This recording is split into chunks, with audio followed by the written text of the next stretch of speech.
Aku dipegang teguh oleh Engkau Tuhan, dan kami percaya ketika ada penyertaan Tuhan yang sempurna, hidup kami pasti diberkati Tuhan. Pekerjaan bisnis kami pasti diberkati Tuhan. Bahkan sampai anak cucu kami, keturunan kami, generasi kami, semuanya juga pasti diberkati Tuhan. Dan dengan ucapan syukur Tuhan di tempat ini, setelah kami menaikkan pujian penyembahan kami mau bawa hati kami untuk terima kebenaran firman-Mu, isi hatimu. Tuhan, kami datang dengan hati sebagai hamba yang mau untuk diajar. Tuhan yang mengajar, mendidik, bentuk setiap kami, mengarahkan setiap kami. Dan kami doa, kami bukan cuma duduk diam jadi pendengar saja, tapi kami boleh bangkit jadi pelaku-pelaku firman Tuhan, sehingga rancangan Tuhan, segala yang Tuhan sediakan itu jadi bagian dalam kehidupan setiap kami. Dan kami percaya, yaitu Tuhan, hamba-Mu juga dalam pengurapan Tuhan yang sempurna. Kami percaya hamba-Mu diurapi Tuhan dengan urapan yang luar biasa. Tuhan bahkan jadi luar biasa untuk jadi berkat. Semua yang hadir pasti diberkati dengan sempurna. Isi hatimu yang disampaikan, segala kemuliaan buat Tuhan. Kami percaya siapapun yang hadir, tidak satu pun yang pulang dengan sia-sia. Semuanya pulang bawa berkat, bawa sukacita, bawa jawaban, bawa kekuatan. Dalam nama Tuhan Yesus, mari yang siap diberkati dengan sukacita, dengan iman, dengan bangga, sama-sama kita katakan amin.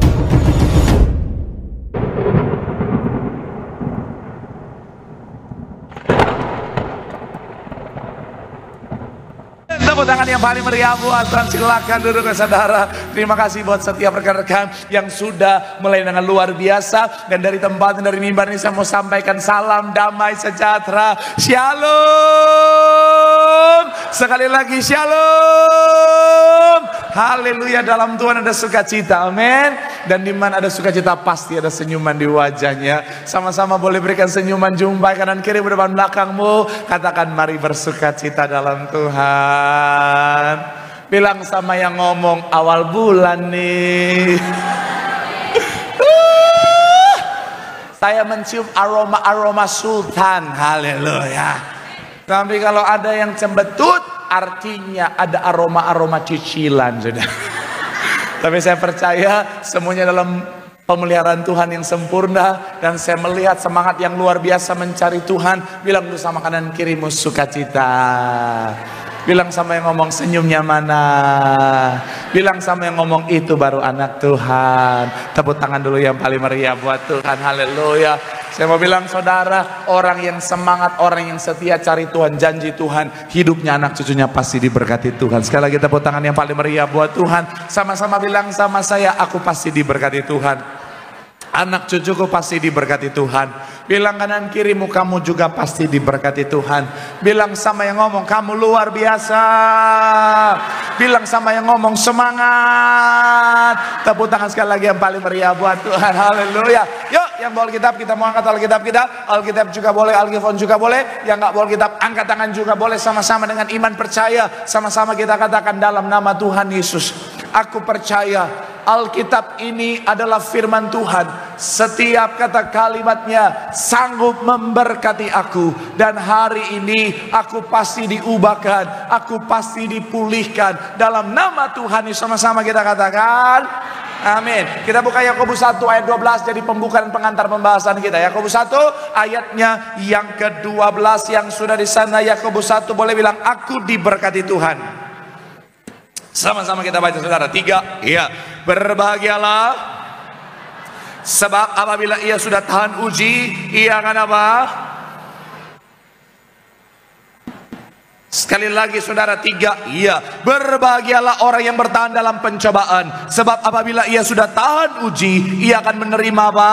Mahkota kehidupan yang dijanjikan Allah kepada barang siapa yang mengasihi dia. Saya mau bilang saudara, jika bisa memilih saudara dan saya percaya sebagian besar dari antara kita itu punya pemahaman yang sama, punya kesepakatan yang sama, bahwa kita mau hidup yang nyaman, hidup yang aman. Sekali lagi saudara, ketika bicara tentang kalau kita bisa memilih, saya percaya saudara dan saya sepakat bahwa kita mau hidup yang aman, hidup yang nyaman saudara. Dan sekali lagi saya mau bilang saudara, kenapa? Karena ini memang didasari oleh kita punya yang namanya survival insting saudara, atau bicara tentang insting untuk bertahan hidup saudara, dan bicara tentang insting survival ini saudara, adalah disebabkan karena di otak kita itu saudara ada yang namanya limbic system. Apa itu limbic system? Limbic system adalah sekelompok struktur di otak yang mengatur emosi, perilaku, memori, motivasi, dan fungsi tumbuh dasar yang berkaitan dengan keberlangsungan hidup saudara. Dan supaya apa? Ini seperti alarm saudara. Jadi ketika saudara dan saya ada bahaya, ada sesuatu yang akhirnya tidak aman buat kita, maka otak kita saudara itu akhirnya menyalakan seperti alarm gitu saudara, supaya saudara dan saya menghindarkan diri kita dari hal-hal yang bisa membahayakan kita saudara. Nah makanya cenderung mendorong kita untuk ada di zona nyaman, cenderung mendorong kita untuk sekali lagi saudara menempatkan diri pada kehidupan yang aman dan kehidupan yang nyaman. Tapi saya mau bilang saudara, namanya hidup cobaan bisa datang kapan saja. Betul? Yang namanya hidup kita mau bebas cobaan, tapi masalahnya cobaan datang bahkan nggak sendirian, dia keroyokan saudara. Betul ya?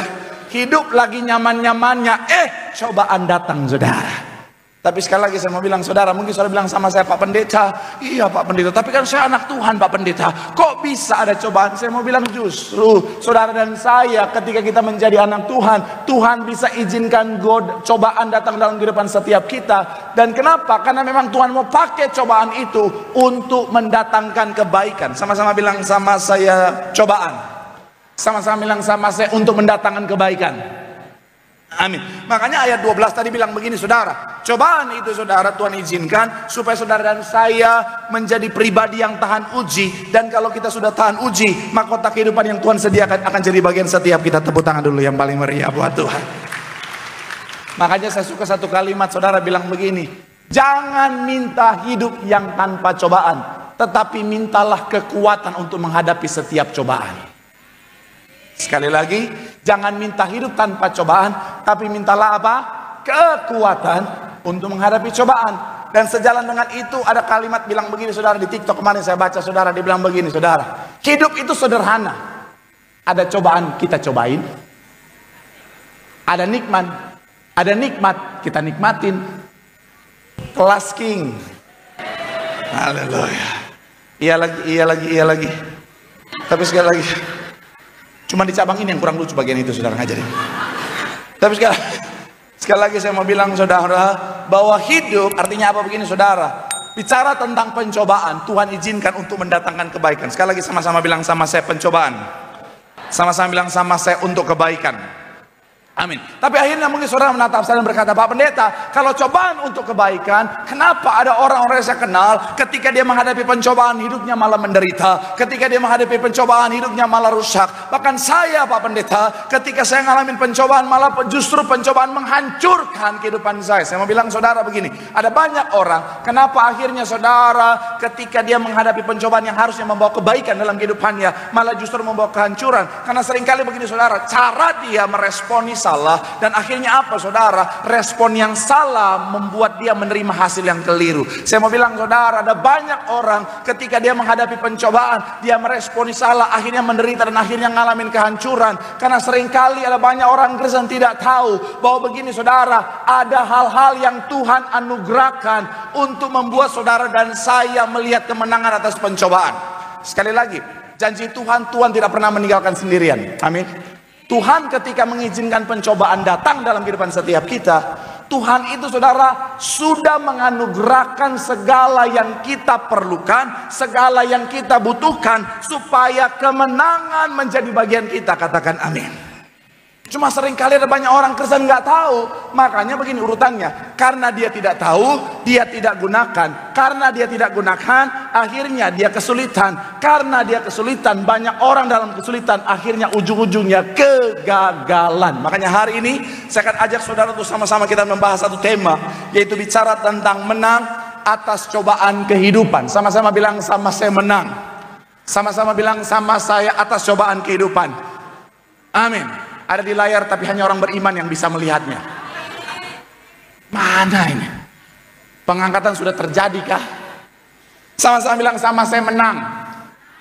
Kita akan terus berkata menang sampai muncul ayatnya, sampai muncul judulnya, Sama-sama bilang sama saya, menang atas pencobaan.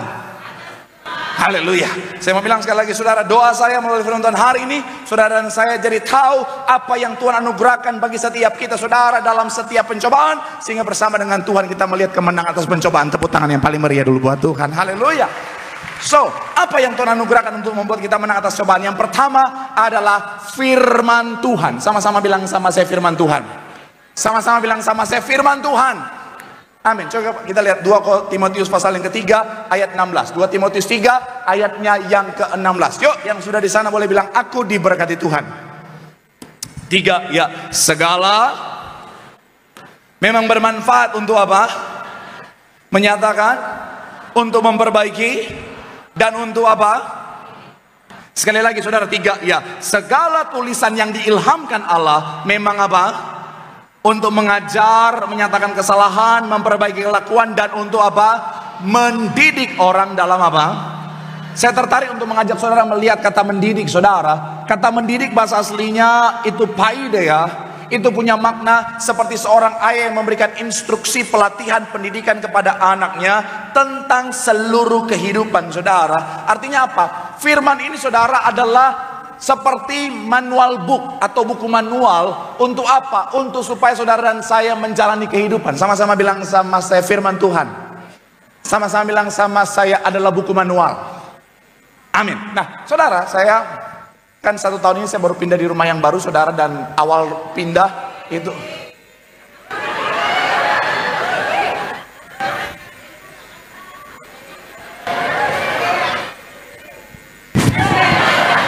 jadi, nah saya pindah di rumah. Sebelumnya saya kontraktor, saudara. Ngontrak sana sini maksudnya. Jadi saya di rumah itu, saudara, awalnya kosong banget. Jadi ada beberapa yang interiornya itu, saudara, ada yang saya isi, ada yang puji Tuhan ada berkat lebih, saudara. Kemudian ada banyak yang karena saya mau kejar murah, saya beli online gitu, saudara, dikirim nanti saya rakit di rumah. Singkat cerita, saudara, ada contoh lemari, saudara. Saya beli online dikirim dalam bentuk dibungkus di kotak gitu, saudara, di kardus, saudara. Akhirnya apa? Ketika saya buka, tentunya bikin video dulu, saudara. Hello guys, lemari baru nih guys, unboxing guys. Nah, saya buka. Ketika saya buka, yang pertama kali di atasnya itu biasanya adalah manual booknya. Saya ambil, saya buang. Bukan orang kaya, anak STM bos, otomotif, mesin mobil aja kita bongkar pasang, apalagi cuma lemari kotak-kotak ini. Buat apa itu manual book? Lemari, it's very easy for me. Manual book, I don't need it. Saya enyah dari hadapanku manual book. Akhirnya mulai, saya buka lemari, saya mulai atur, saudara. Pas saya buka-buka,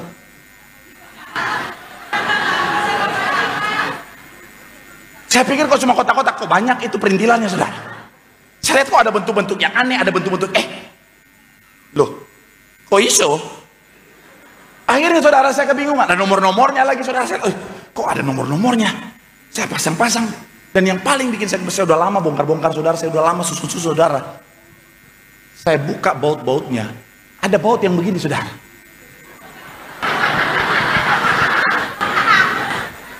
Saya tahu kita dari latar belakang yang berbeda, tapi buat kami orang daerah, mana ada baut macam begini di daerah kita, saudara. Zaman saya seumur hidup saya, mana ada baut yang bentuknya nggak kayak baut, saudara.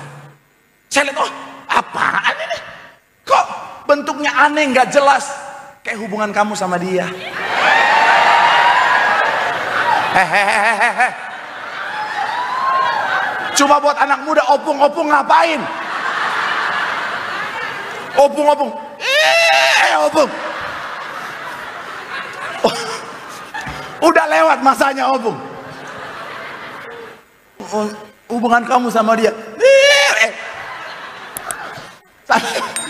Saya mau bilang, saudara, jadi akhirnya saya kebingungan, saudara. Akhirnya sesuatu yang harusnya gampang, gara-gara saya buang manual booknya, saudara, saya bingung. Akhirnya istri saya datang, dia ambil manual booknya, dia baca. Akhirnya dia bilang, nah gini. Nah dia bantu atur, terus saya tinggal buru-buru. Jadi, saudara. Sabar. Dari hal itu saya belajar dua hal penting. Yang pertama, buat bapak-bapak, buat suami-suami, sehebat apapun kita, jangan sombong. Sabar.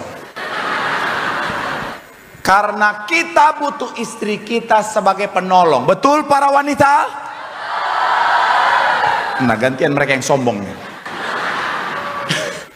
Yang kedua, awalnya harusnya mudah, tapi karena saya menyia-nyiakan manual booknya, saya kebingungan. Akhirnya apa? Pencobaan ini terasa amat sangat berat.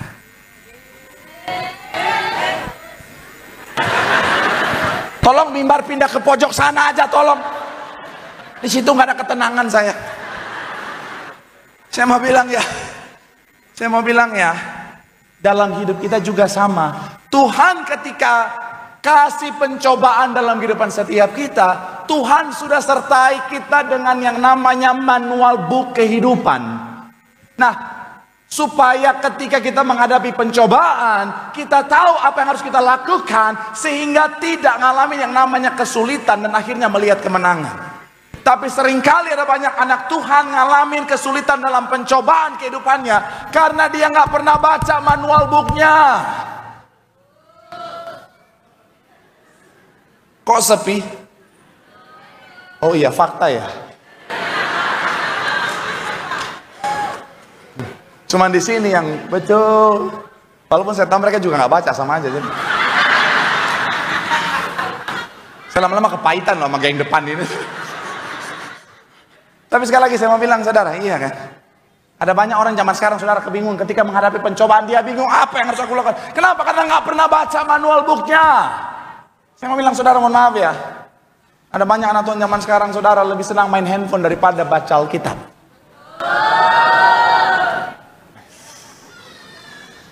Ini memang suka menghakimi ya, memang ya. Tapi iya kan? Saya mau bilang sekali lagi, saudara, ada banyak orang, saudara, nggak pernah mau baca Alkitabnya. HP terus, dari bangun pagi bukan cari Tuhan, cari HP.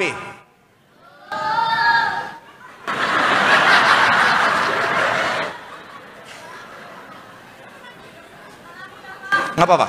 Awalnya saya senang, lama-lama saya darah tinggi kalau ini. Bangun pagi, memang betul mimbar pindah di pojok aja. Bangun pagi bukan cari Tuhan, cari HP. HP, TikTok, Instagram, Facebook, TikTok, Instagram, Facebook, TikTok, Instagram, Facebook. Sambil makan pagi sarapan, HP. Akhirnya apa? Siang-siang HP, makan HP lagi. Siang-siang habis makan dia makan HP. Bahkan sampai mohon maaf ke kamar mandi, HP terus. Akhirnya apa? Sambil dia HP terus. Akhirnya apa? Harusnya pelepasan di toilet cuma 5 menit, jadi 1 jam. Habis itu keluar, aduh kram.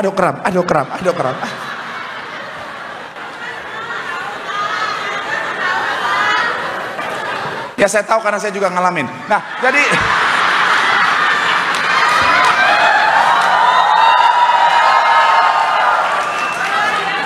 saya pendeta yang jujur apa adanya gitu. Sampai malam HP terus. Saya mau bilang, saudara, akhirnya apa? Ketika hadapi masalah, tantangan, persoalan kehidupan, dia kebingungan, saudara. Kenapa? Karena dia nggak pernah baca manual book kehidupan. Saya mau bilang, saudara, apapun pencobaan yang saudara alami, jalan keluarnya ada dalam firman Tuhan. Katakan amin. Saudara yang sedang ngalamin pencobaan dalam keuangan, saya mau bilang, saudara, solusi yang pertama, sama-sama bilang sama saya, baca firman. Saudara bahkan yang ngalamin masalah pencobaan dalam percintaan, saya tahu ini lagi dalam masa-masa lagi bingung, karena ada banyak jomblo-jomblo and single lagi galau karena Natal so dekat. Daerah timur sana habis Agustus langsung Desember semua itu bulan, saudara. Iya, kalau di sini kan masih belum September, Oktober, November, Desember. Kalau di Manado, Ambon, semua udah Agustus, Desember. Lagu Natal sudah berkumandang semua. Teng neng neng neng deng. Pohon Natal udah keluar. Teng neng neng neng deng. Makanya binatang babi di daerah ini udah tersiksa semua. Iya. Iya. Kalau di Jakarta kan binatang babinya stres nanti bulan Desember. Tapi kalau daerah timur sana binatang babinya udah mulai tertekan. Lagu Natal udah berkumandang. Santa Claus is coming to town. Bodoh, itu babi-babi langsung. Waktu kami sudah dekat. Dia udah kumpulkan keluarga dan dia, mungkin waktu kita tidak lama lagi. Ini surat wasiat buat kalian semuanya anak. Papa mama mau bilang, papa mama sayang kalian.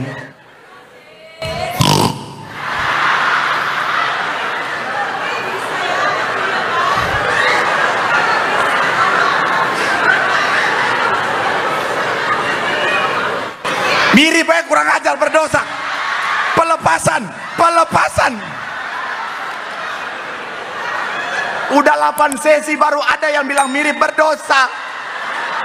Teganian dirimu.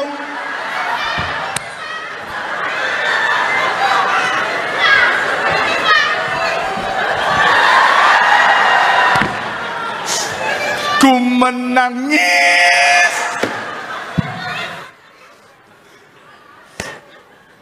Tuhan, cobaan apa yang kau izinkan itu? Gak apa-apa. Itu namanya impersonate-nya berhasil. Udah deh. Balik lagi mas. Udah mau Natal, ada banyak jomblo-jomblo langsung ngerasa bahwa Tuhan, cobaan apa ini Tuhan? Sebentar lagi Tiberias akan bikin Natal di GBK Tuhan. Dan aku masih kesepian Tuhan. Tuhan, saya mau bilang buat para jomblo and single, shalom para jomblo and single. Lilin Natal udah mau menyala, masa hatimu belum menyala? Oh ya, lagi. Oh ya. Ada yang belum keluarin handphone? Iya. Ayo. Siap. Mohon maaf buat orang tua, ini memang sesi anak muda kacau-kacau guys. Sekali lagi. Oh iya, sabar. Udah bilang saya mirip, nuntut lagi. Saya mau bilang sekali lagi saudara. Shalom para jomblo and single. Lilin Natal udah mau menyala, masa hatimu belum menyala? Udah suruh ulang, i-nya kurang.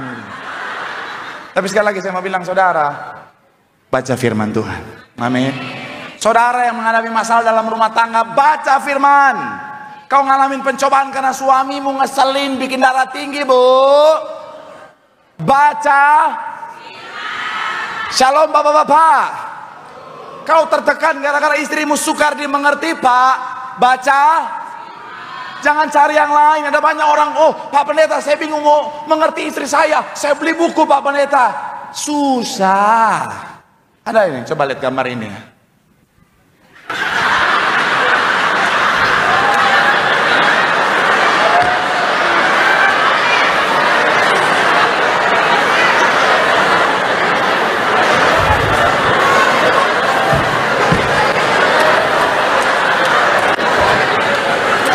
Perhatikan yang paling kiri dulu. Cara memahami pria. Kalimat di bawahnya edisi lengkap. Tipis.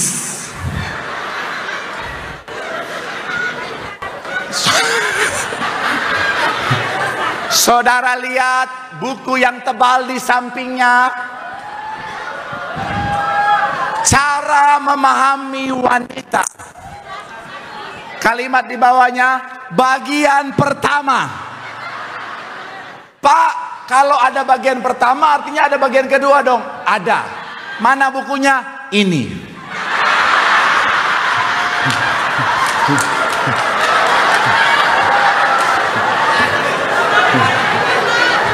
Betul para pria?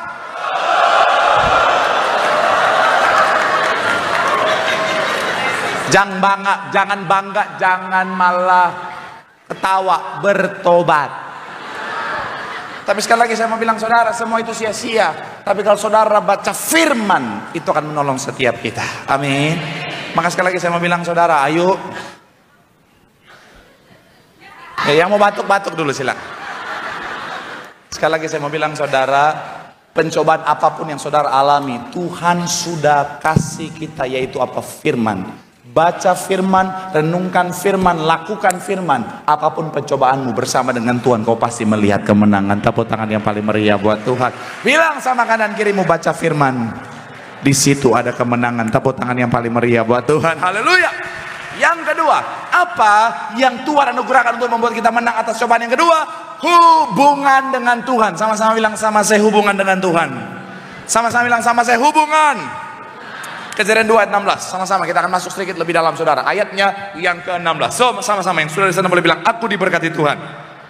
3 ya. Lalu semua pohon dalam apa? Perhatikan kalimat terakhir. Semuanya boleh kau makan buahnya dengan. Ayat yang sama dalam terjemahan sederhana Indonesia bilang begini saudara, aku mengizinkan kamu untuk makan buah dari setiap pohon di taman ini sepuasnya. Boleh dimakan sepuasnya, bahasa aslinya adalah akal. Punya makna begini saudara, nikmati sepuasnya tanpa susah payah. Jadi gak perlu mikirin bagaimana menanamnya, gak perlu mikirin bagaimana merawatnya. Tugasmu cuma nikmati sepuasnya, tidak usah bersusah payah. Tetapi ketika jatuh dalam dosa, Kejadian 3 ayat 17 bilang begini saudara. Kejadian 3 ayat 17, sama-sama 3 ya. Lalu karena engkau yang telah kuperintahkan kepadamu jangan makan daripadanya, maka perhatikan, dengan bersusah payah engkau akan apa? Sederhananya begini saudara, pada awal mula Tuhan menciptakan manusia, urutannya silakan boleh tim saya boleh bantu. Jadi pada awal mula ketika Tuhan menciptakan manusia, manusia punya hubungan yang indah dengan Tuhan. Sama-sama bilang sama saya, hubungan yang indah. Amin. Makanya di Taman Eden manusia bisa bertatap muka dengan Tuhan, bisa berkomunikasi dengan Tuhan. Dan ketika mereka ada di Taman Eden, hubungannya baik, semuanya serba mudah. Tetapi ketika manusia jatuh dalam dosa, hubungannya jadi rusak. Akhirnya ayat yang kita baca tadi, ayat 17, akhirnya apa? Hubungan yang rusak membuat hidup mereka jadi susah. Sama-sama bilang sama saya, jadi susah. Tetapi oleh karena kasih Tuhan, Yohanes 3 ayat 16, akhirnya Tuhan mengerjakan yang namanya karya salib. Akhirnya ada yang namanya pemulihan. Sama-sama bilang sama saya, pemulihan. Dan ketika ada pemulihan, hubungan kita dengan Tuhan kembali seperti hubungan pada awalnya. Dan ditandai dengan terbelahnya tabir bait suci saudara di dalam ruang Mahkudus saudara. Kenapa? Karena kita sudah kembali dipulihkan hubungannya dengan Tuhan yang rusak oleh karena dosa. Makanya saya bisa bilang saudara, saudara dan saya hari-hari ini harusnya hidup yang kita jalani adalah hidup yang mudah. Mungkin saudara nggak terima, saudara bilang sama saya, Pak Pendeta, mudah apaan? Berat, sulit, bahkan aduh Pak Pendeta, udah sesak napas saya Pak Pendeta. Saya mau bilang sekali lagi saudara, kenapa saya bilang mudah? Bukan berarti benar-benar mudah. Mungkin sulit bagi beberapa orang, bagi banyak orang di luar sana. Tapi buat saudara dan saya yang terhubung dengan Tuhan, semuanya jadi terasa mudah. Karena bukan kekuatan kita lagi yang kita gunakan, tetapi kekuatan Tuhan yang luar biasa, yang tak terbatas. Tepuk tangan dulu yang paling meriah buat Tuhan. Kalau pakai kekuatan sendiri, kita nggak kuat. Kalau pakai kekuatan sendiri, berat terasa pencobaannya. Tapi ketika kita ingat bahwa kita terhubung dengan Tuhan, kekuatannya adalah kekuatan yang dari Tuhan. Saya mau bilang saudara, kekuatan yang dari Tuhan yang tak terbatas itu membuat semuanya serbamu. Makanya Martin Luther King Jr. bilang begini saudara, kekuatan yang tidak datang dari apa yang kita miliki, tetapi dari hubungan kita dengan sumber kekuatan abadi, yaitu siapa? Tuhan. Billy Graham sejalan dengan itu bilang begini, hubungan pribadi dengan Yesus Kristus adalah satu-satunya jalan menuju apa? Dan kebahagiaan yang langgeng. Dalam Dia kita apa?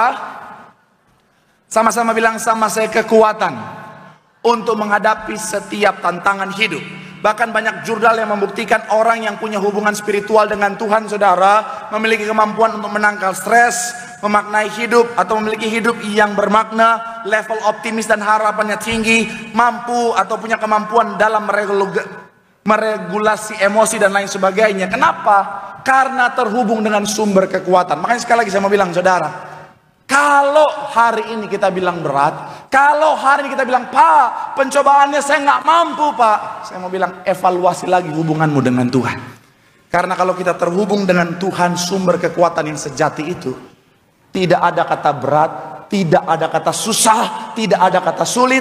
Yang ada adalah apapun pencobaannya, segala perkara dapat kutanggung dalam Tuhan yang memberikan kekuatan. Tepuk tangan yang paling meriah buat Tuhan. Bilang sama kanan kirimu, terhubung dengan Tuhan. Di situ ada kekuatan, di situ ada kemenangan. Sekali lagi tepuk tangan yang paling meriah buat Tuhan. Haleluya. Yang terakhir, imam mesti boleh siap-siap. Yang ketiga, apa yang Tuhan anugerahkan untuk membuat kita menang atas cobaan. Yang ketiga, hikmat dari Tuhan. Sama-sama bilang, sama saya hikmat dari Tuhan. Sama-sama bilang, sama saya hikmat dari Tuhan. Ayat terakhir Yakobus 1 ayat 5 dikatakan apa? 3, ya. Tetapi hendaklah yang memberikan kepada semua orang dengan apa? Dan maka hal itu akan diberikan kepadanya. Sama-sama bilang, sama saya siapa yang kekurangan hikmat. Sama-sama bilang, sama saya siapa yang membutuhkan hikmat. Mintanya sama Tuhan. Amin. Saya bilang, saudara, ketika pencobaan datang, pencobaan seringkali mengakibatkan tekanan dan kebingungan. Ada orang yang saya kenal, saudara, karena dalam pencobaan dia tertekan, dia bingung, akhirnya dia salah langkah karena dia gunakan hikmatnya yang terbatas. Tapi sekali lagi saya mau bilang, saudara, ujung-ujungnya masalah makin besar, keadaan makin sulit, bahkan akhirnya endingnya, saudara, dia harus menghadapi hutang-hutang yang begitu besar. Hidup boleh berat, pencobaan boleh sulit, tapi sekali lagi saya mau bilang, saudara, selama kita andalkan Tuhan, kekuatan yang dari Tuhan, kemudian kita pakai jalan langkah yang dituntun oleh hikmat Tuhan, maka semuanya akan menuntun kita pada kemenangan yang Tuhan sediakan. Makanya kalau saudara nonton tadi, perhatikan pesan Ibu Gembala Sidang. Ibu Gembala Sidang selalu bilang tentang apa? Hikmat Tuhan. Yang saya suka Ibu Gembala Sidang, saudara, setiap keputusan yang diambil, beliau selalu bilang apa? Ibu tanya Tuhan dulu ya. Ibu tanya Tuhan dulu ya. Makanya keputusannya selalu yang terbaik, karena dalam tuntunan Tuhan. Saya mau bilang, saudara, saya nggak tahu pencobaan apa yang saudara alami, tapi kalau saudara minta tuntunan Tuhan, hikmat yang dari Tuhan akan membawa saudara pada jalan yang terbaik. Jangan andalkan pikiran sendiri. Alkitab bilang, saudara, percayalah kepada Tuhan dengan segenap hatimu, jangan bersandar pada pengertianmu sendiri. Billy Graham bilang, ketika kita dipenuhi dengan segala hikmat Allah, kita mampu melihat cobaan bukan lagi sebagai rintangan yang harus ditakuti, tapi sebagai kesempatan yang harus dimanfaatkan. Wow, perspektifnya juga jadi berubah.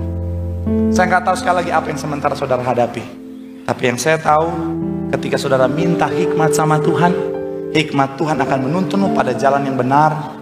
Setiap langkahmu, langkah berkat, langkah kemenangan. Tepuk tangan yang paling meriah buat Tuhan.